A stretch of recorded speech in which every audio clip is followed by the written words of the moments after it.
kind of East Coast. I heard Pittsburgh and North Carolina and then Florida, of course. And then we had Louisiana, I had Texas, I had Denver, Missouri. All these bridges look a little low. Don't try to stand up and touch them. It wouldn't be a nice thing, okay? It might kind of grab you, and they're kind of, not all of them, but some of them are kind of rusty, and you don't want to try to do those kind of things. There's no way. Okay, now, still on your left, but past it, wouldn't it be neat if we could put a restaurant on the roof of this building, okay? Well, the problem is the building's landmarked, and in 1923 there was no restaurant up there, but there is now, but you can't see it.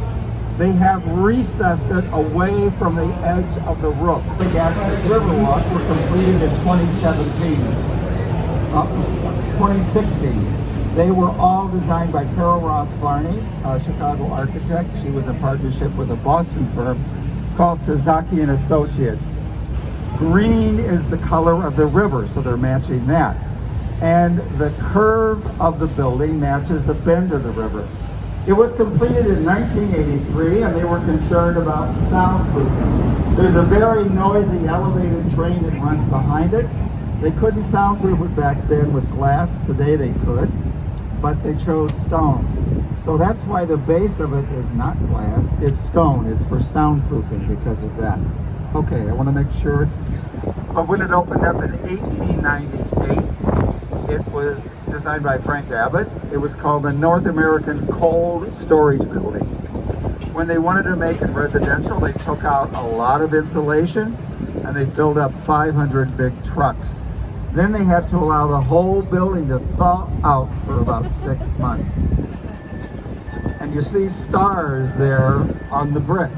That's because when they took all the insulation out, the walls got a little unstable. So they had to run rods, steel rods through there and put that stars and hook them together.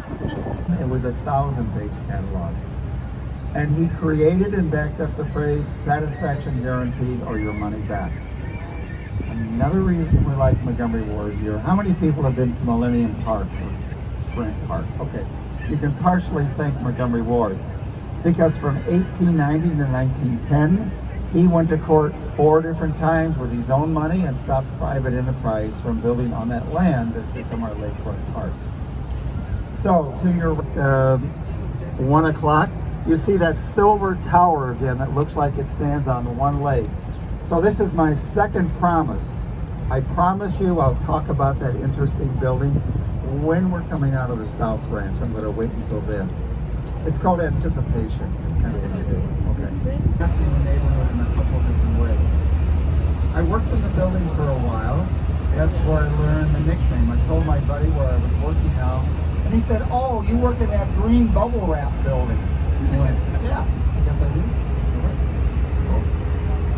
So, all glass, no angles. So that's why you see this building has a lot of curves. It's got big eyebrow windows.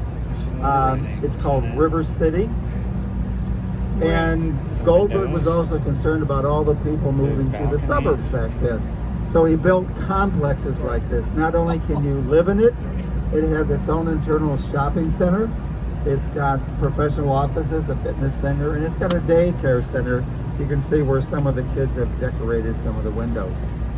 In the middle 1980s, worked for Sears. So she described, and I've read it in articles, but she also told me more of what started to happen. The building started to develop a problem. There are 16,000 windows, and some of the glass of the windows was just disintegrating to small glass nuggets, either going and imploding or exploding out. It took about 6 months to figure out what was going on, and the engineers figured out what to do about it, because it hasn't happened since then. What's the reason for it is the sun. It's said that the building is about 8 inches or 20 centimeters taller in August. You can imagine in wintertime it kind of shrinks a little bit, and then every day some of that kind of happens. It took 12 years for them to have the problem. One of the days up, and that's where you can get an elevator on the second floor. That's how they do it. Okay, I promised twice I would talk about the building that stands on one leg, so it's coming up. There was another docent who took her grandson on this tour. When he saw this building, he asked, "Hey, Grandma, how come they built it upside down?" The answer is too many railroad tracks. For the longest time, no one wanted to build on this property because there was only a narrow section that didn't have railroad tracks. Gage and partners and Magnuson and Gallup, the structural engineer, said that's okay.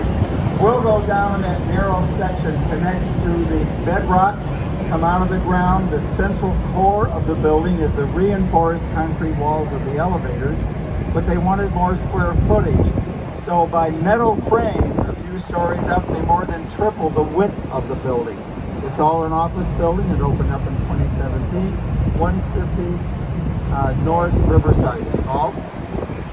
The engineers are also concerned that the employees in there might get sick because it could sway a lot because of all the wind and the way it's built. So what the engineers did, they put 12 water tanks on the top, about 3 blocks in, with his dog and his top hat that he always had on. So now back to buildings.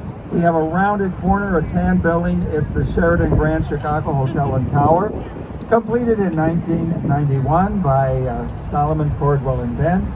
In 1992, that's when they put this nice river walk, but it was 92. Vacant for quite a while until the 1990s. Benjamin Thomas renovated the whole Navy Pier. They put the first Ferris wheel there back in 1990. The one